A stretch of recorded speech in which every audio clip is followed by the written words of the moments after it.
ग्वालियर का, जहां ठंड के बाद भी लगातार डेंगू मरीजों की संख्या बढ़ रही है। नवंबर में डेंगू ने लोगों को काफी परेशान किया। नवंबर के 30 दिनों में डेंगू के 401 मरीज मिले। वहीं आपको बता दें कि बुधवार को 30 सैंपलों की जांच हुई, जिसमें से 5 मरीजों को डेंगू होने की पुष्टि हुई है। इधर डेंगू से पीड़ित मरीजों की संख्या ग्वालियर शहर में लगातार बढ़ती जा रही है। 720 के पार यह आंकड़ा निकल चुका है और अब तक डेंगू से 2 मरीजों की मौत भी हो चुकी है।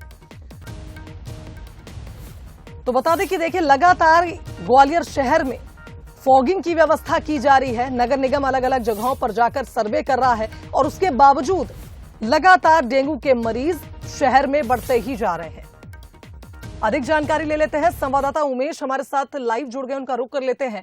उमेश, ठंड का मौसम शुरू हो चुका है और ऐसे में कहा जाता है कि जितनी भी बीमारियां बारिश के मौसम में होती हैं, ठंड आने तक ये खत्म हो जाती हैं, लेकिन डेंगू है कि मानने को तैयार नहीं है, लगातार ग्वालियर को अपनी चपेट में ले रहा है।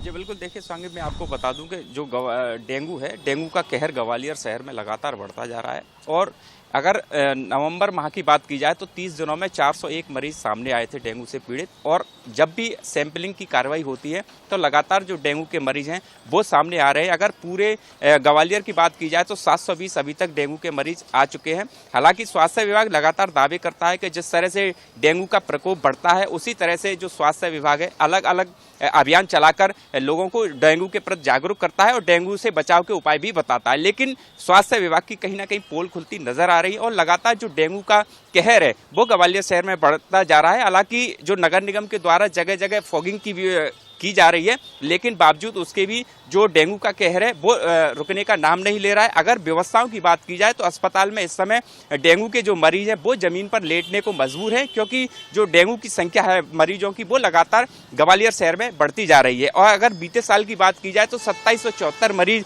सामने आए थे, वहीं 14 मरीजों की मौत भी हुई थी। तो लगातार जो आंकड़ा है वो चौंकाने वाला है, लेकिन बावजूद उसके भी स्वास्थ्य विभाग सबक नहीं ले रहा है। और हर साल जो डेंगू के जो मरीज हैं वो लगातार ग्वालियर में सामने आते हैं। लगातार स्वास्थ्य विभाग जागरूकता अभियान के तहत तमाम जो लोग हैं उनको जागरूक करता है, तमाम योजनाएं चलाता है। बावजूद इसके भी लोग हैं, उनको जो डेंगू है वो लगातार अब बढ़ता जा रहा है। डेंगू ने ग्वालियर में पैर पसार लिए। 720 मरीज अभी तक सामने आ रहे हैं और लगातार जो सैंपलिंग की कार्रवाई हो रही है उसमें लगातार डेंगू के केस भी सामने आ रहे हैं। हालांकि अब स्वास्थ्य विभाग जिस तरह से डेंगू का जो आंकड़ा है वो आना लगा है, उसके बावजूद जो स्वास्थ्य विभाग की टीम है उसने सैंपलिंग की कार्रवाई जरूर कम कर दी है, क्योंकि जिस तरह लगातार जो सैंपलिंग की कार्रवाई बढ़ रही थी उसमें डेंगू के मरीजों की संख्या भी बढ़ रही थी। अब स्वास्थ्य विभाग के द्वारा जो डेंगू के जो सैंपल हैं वो कम लिए जा रहे हैं। यही वजह है कि अब जो संख्या है वो भी कम आने लगी है। लेकिन इसके अलावा भी जो स्वास्थ्य विभाग है उसको समय समय पर जो जागरूकता अभियान है वो भी चलाना चाहिए, जिससे डेंगू के मरीजों की जो संख्या है वो कम हो सके ग्वालियर में। जी बिल्कुल उमेश, ये सोचने वाली बात है कि लगातार जब योजनाएं चलाई जाती हैं, लोगों को जागरूक किया जाता है, तो आखिरकार मरीजों का आंकड़ा क्यों बढ़ रहा है। फिलहाल धन्यवाद आपका तमाम बातचीत के लिए। तो देखिए, नगर निगम पे भी कई सवाल खड़े होते हैं कि आखिर किस तरह की व्यवस्था की जाती है, किस तरह की सफाई की जा रही है ऐसे क्षेत्रों में जहां डेंगू के मरीज ज्यादा बढ़ रहे हैं। फिलहाल देखना होगा कि आखिरकार कब तक डेंगू का कहर ग्वालियर में जारी रहता है।